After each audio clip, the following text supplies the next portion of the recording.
Neste vídeo, eu gostaria de pensar sobre o banquete que o rei Assuero fez no livro de Ester.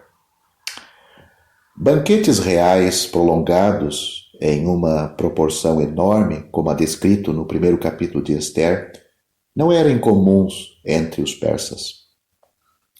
Referências contidas em autores gregos da antiguidade não deixam dúvidas quanto a isso. A realeza parece ter alcançado seu maior esplendor no grande império persa, e banquetes suntuosos constituíam um aspecto proeminente da vida na corte. Uma festa e um aparato tão extravagante como os descritos aqui estariam muito de acordo com a vanglória e a ostentação de Assuero. Sabe-se agora, quase indubitavelmente, que o motivo dessa imensa reunião festiva era a convocação de todos os principais homens do reino, especialmente dos sátrapas ou príncipes das províncias, a fim de decidirem sobre a possível incursão ou uma guerra contra a Grécia. A ordem do rei para que Vaste, a rainha, cujo nome significa mulher bela, se apresentasse e se exibisse sem modéstia diante de um grande grupo de libertinos embriagados, não era só uma grave violação da etiqueta persa, mas também um ultraje cruel que teria desgraçado para sempre aquela que, acima de todas as outras, devia ser protegida pelo rei. A recusa de Vaste, a rainha, foi corajosa e plenamente justificada, pois compreendemos muito bem que tal rejeição pública ao monarca absoluto é extremamente presunçoso e a um absoluto e extremamente presunçoso monarca deve ter sido tão humilhante e exasperada quanto bem merecida.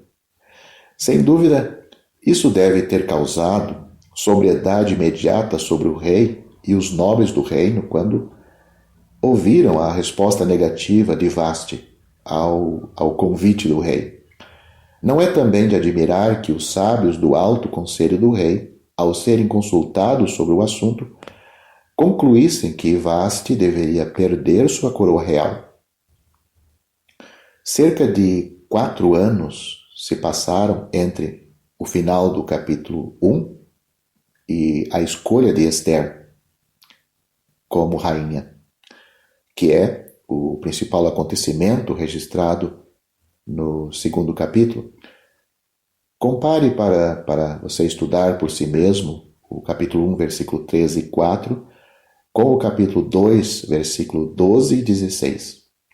Durante esse período, Assuero fez sua incursão ou batalha contra a Grécia e voltou vergonhosamente derrotado.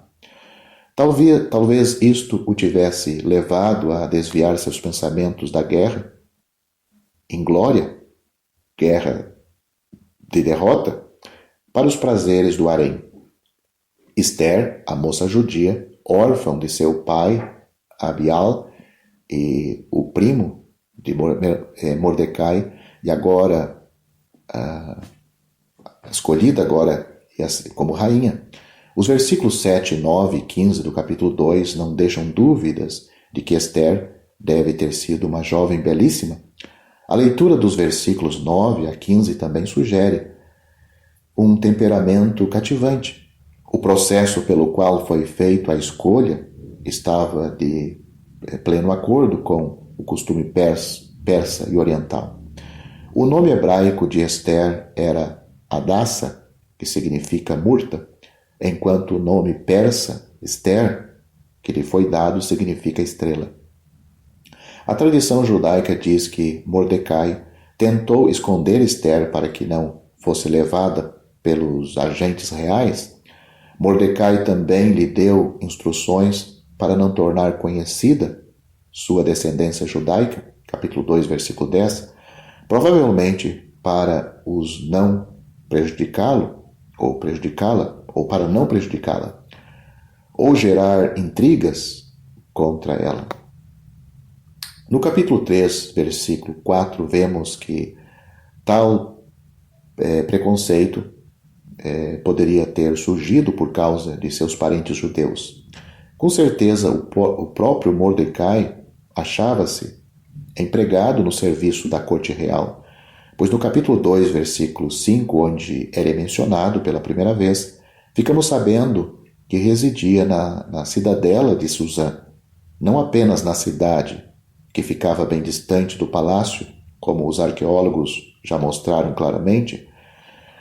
Ninguém que não tivesse alguma ligação com o serviço real teria tido permissão para residir nesses recintos zelosamente guardados. No capítulo 2, versículo 19 e 21 de Esther, nós o vemos cumprindo uma tarefa regular à porta do rei. No capítulo 3, versículo 2, ele é contado entre os servos do rei que estava à sua porta.